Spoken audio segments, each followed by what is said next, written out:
Hello दोस्तों, उम्मीद करता हूँ आप सभी मस्त होंगे, खुशहाल होंगे। आज के इस वीडियो हम 3 टॉपिक के बारे में चर्चा करने वाले हैं जो बोर्ड एग्जाम के लिए बहुत ही ज़्यादा इम्पॉर्टेंट होने वाला है। पहला है दोस्तों रस। रस के 4 परिभाषाएं होती हैं: श्रृंगार रस, हास्य रस, करुण रस, वीर रस। और दूसरा है दोस्तों छंद। छंद के भी 4 परिभाषाएं होती हैं। पहला है चौपाई, दूसरा दोहा, चौथा तीसरा सोरठा, चौथा रोला। और अलंकार के 6 परिभाषाएं होती हैं: अनुप्रास, यमक, श्लेष, उपमा, रूपक, उत्प्रेक्षा। आज की इस वीडियो हम सभी परिभाषाओं की चर्चा करने वाले हैं। बस इस वीडियो में शुरू से लेकर अंत तक बने रहिए। चलिए वीडियो शुरू करते हैं बिना देर करते हुए। वीडियो शुरू करने से पहले एक छोटा सा रिक्वेस्ट है, यदि हमारे यूट्यूब चैनल पर नए हैं तो हमारे चैनल को सब्सक्राइब कर लीजिए, क्योंकि इस चैनल पर ऐसे ही बोर्ड संबंधित सभी इंपॉर्टेंट क्वेश्चन अपलोड किए जाते हैं जो आपके लिए हमेशा हेल्पफुल होते हैं। सबसे पहले रस को देख लेंगे। रस की पहली परिभाषा है दोस्तों श्रृंगार रस। सबसे पहले श्रृंगार रस को देख लेंगे। श्रृंगार रस की परिभाषा हो जाएगी नायक नायिका। यहाँ पर दोस्तों नायक हीरो है, नायिका हीरोइन है। हीरो हीरोइन के सौंदर्य तथा प्रेम संबंधित वर्णन को श्रृंगार रस कहते हैं। तो वही परिभाषा हो जाएगी नायक नायिका के सौंदर्य तथा प्रेम संबंधित वर्णन को श्रृंगार रस कहते हैं। यहाँ पर उदाहरण हो जाएगा: बरसत लालच लाल की, मुरलीधर लुकाए, सौह करे भवहनि हंसय, दैन कहे नहीं जाए। तो दूसरी परिभाषा हो जाएगी हास्य रस की। हास्य रस की परिभाषा यहाँ पर देख लेंगे: जब किसी व्यक्ति या वस्तु के विकृत को देखकर मन में जो प्रसन्नता रूपी भाव उत्पन्न होता है उसे हास्य रस कहते हैं। उदाहरण देख लेंगे: बुरे समय को देखकर गंजे तू क्यों रोए, किसी भी हालत में तेरा बाल न बाका होए। तो ये दूसरी परिभाषा हो जाएगी हास्य रस की। अब देख लेंगे दोस्तों करुण रस की परिभाषा। करुण रस की परिभाषा हो जाएगी दोस्तों: जब किसी व्यक्ति या वस्तु के विकृत अंग को देखकर मन में जो शोक रूपी भाव उत्पन्न होता है उससे करुण रस कहते हैं। यहाँ पर उदाहरण हो जाएगा: मणि खोए भुजंग सी जन्नी, फंसा फटक रही थी शीस, आंधी आज बनकर मुझको किया न्याय तुमने जगदीश। तो यहाँ पर करुण रस की परिभाषा हो जाएगी। अब दोस्तों यहाँ पर वीर रस की परिभाषा हम देख लेंगे। वीर रस की परिभाषा हो जाएगी: जब कोई व्यक्ति युद्ध लड़ने जाता है उसके मन में जो उत्साह रूपी भाव उत्पन्न होता है उसे वीर रस कहते हैं। तो यहाँ पर उदाहरण हो जाएगा: बुंदेले हर बोलो मुख से हमने सुनी कहानी थी, खूब लड़ी मर्दानी वो तो झांसी वाली रानी थी।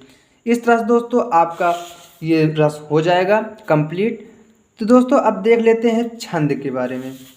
अब यहाँ पर छंद को देख लेंगे। छंद की पहली परिभाषा है दोस्तों यहाँ पर चौपाई। चौपाई की परिभाषा हो जाएगी: चौपाई एक सममात्रिक छंद है। इसके 4 चरण होते हैं। प्रत्येक चरण में 16-16 मात्राएं होती हैं। उदाहरण हो जाएगा: गुरु गृह पढ़न गए रघुराई, अल्पकाल विद्या सब आई। इस तरह से दोस्तों चौपाई का परिभाषा हो जाएगी। हम यहाँ दोहा की परिभाषा देख लेते हैं।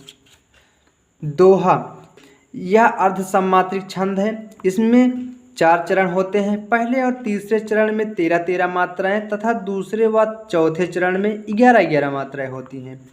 उदाहरण देख लेंगे: मेरी भव बाधा हरो, राधा नागरी सोई, जातन की झांही पड़े, श्याम हरित द्युति होई। इस तरह से दोस्तों दोहा की उदाहरण हो जाएगा और ऊपर परिभाषा हो जाएगा। तो अब सोरठा देख लेंगे। तो सोरठा परिभाषा हो जाएगी: यह अर्ध सममात्रिक छंद है। इसके 4 चरण होते हैं। पहले व तीसरे चरण में 11-11 मात्राएं तथा दूसरे व चौथे चरण में 13-13 मात्रा होती हैं। तो यहाँ पर दोस्तों दोहा का उल्टा सोरठा होता है, सोरठा का उल्टा दोहा होता है। तो यहाँ पर इसकी परिभाषा हो जाएगी सोरठा की: जो सुमिरन सिद्धि होय, गणनायक करिवर बदन, कहूँ अनुग्रह सोय, बुद्धि रास शुभ गुण सदन। ये हो जाएगा सोरठा का उदाहरण। यहाँ पर अब रोला देख लेंगे दोस्तों। रोला एक सममात्रिक छंद होता है। पहले व तीसरे चरण में 11-11 मात्राएं तथा दूसरे व चौथे चरण में 13-13 मात्राएं होती हैं। ये उदाहरण देख लेंगे: यही सयानो काम राम सुमिरन कीजय, पर स्वार्थ के काज शीस आगे धर दीजय। इस तरह दोस्तों रोला का उदाहरण हो जाएगा और परिभाषा हो जाएगा। अब दोस्तों हम अलंकार देख लेंगे। अलंकार की पहली परिभाषा है अनुप्रास अलंकार। इसकी परिभाषा हो जाएगी, जब किसी वर्ड की बार बार आवृत्ति होती है वहाँ पर अनुप्रास अलंकार होता है। इसका उदाहरण हम देख लेंगे। चारु चंद की चंचल किरणें खेल रही हैं जल थल में। यहाँ पर दोस्तों अनुप्रास अलंकार हो जाएगा और उसकी यहाँ पर परिभाषा हो जाएगी। अब चलिए यमक अलंकार देख लेंगे। यमक अलंकार की परिभाषा हो जाएगी दोस्तों, जब एक ही शब्द बार बार आए परंतु उसका अर्थ भिन्न भिन्न हो वहाँ पर यमक अलंकार होता है। यहाँ पर उदाहरण हो जाएगा, कनक कनक ते सौ गुने मादकता अधिकाय, व खोए बौराय नर व पाए बौराय।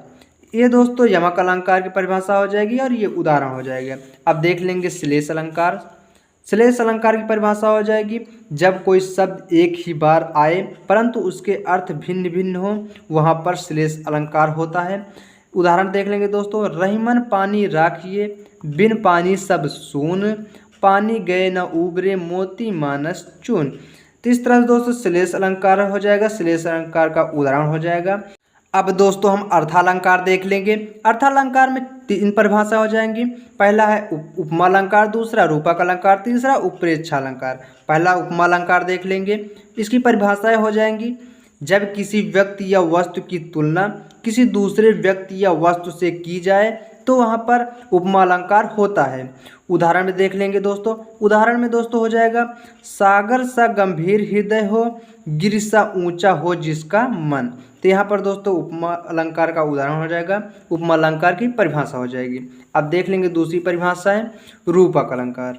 रूपक अलंकार की परिभाषा हो जाएगी, जहाँ पर उपमेय या और उपमेय में कोई अंतर दिखाई न दे वहाँ पर रूपक अलंकार होता है। इसका उदाहरण हो जाएगा, उदय उदित उदयगिरि मंच पर, रघुवर वाल पतंग, विगते संत सरोज सब, हर्षय लोचन भ्रंग। ये दोस्तों रूपक अलंकार का उदाहरण हो जाएगा, रूपक अलंकार की परिभाषा हो जाएगी। अब दोस्तों देख लेंगे उत्प्रेक्षा अलंकार। उत्प्रेक्षा अलंकार की परिभाषा होगी, जहाँ पर उपमान के न होने पर उपमेय को ही उपमान मान लिया जाए, अर्थात अप्रस्तुति को प्रस्तुत मान लिया जाए तथा जन जानव मन मानव शब्दों का प्रयोग हुआ हो वहाँ पर उत्प्रेक्षा अलंकार होता है। उदाहरण में देख लेंगे दोस्तों। उदाहरण है, सख सोहत गोपाल के उर गुंजन की माल, बाहर सोहत मनु पिए वादनल की ज्वाल। इस तरह से दोस्तों उत्प्रेक्षा अलंकार की परिभाषा हो जाएगी, उत्प्रेक्षा अलंकार का उदाहरण हो जाएगा। उम्मीद करता हूँ दोस्तों वीडियो समझ में आई होगी। यदि हमारा वीडियो आपके लिए हेल्पफुल हो हमारे चैनल को सब्सक्राइब कर लीजिए, क्योंकि दोस्तों इस चैनल पर बोर्ड संबंधित सभी इंपॉर्टेंट क्वेश्चन सभी विषय के अपलोड किए जाएंगे जो आपके लिए हमेशा हेल्पफुल रहेंगे। चलिए मिलते हैं नेक्स्ट वीडियो में, तब तक के लिए जय हिंद, वंदे मातरम।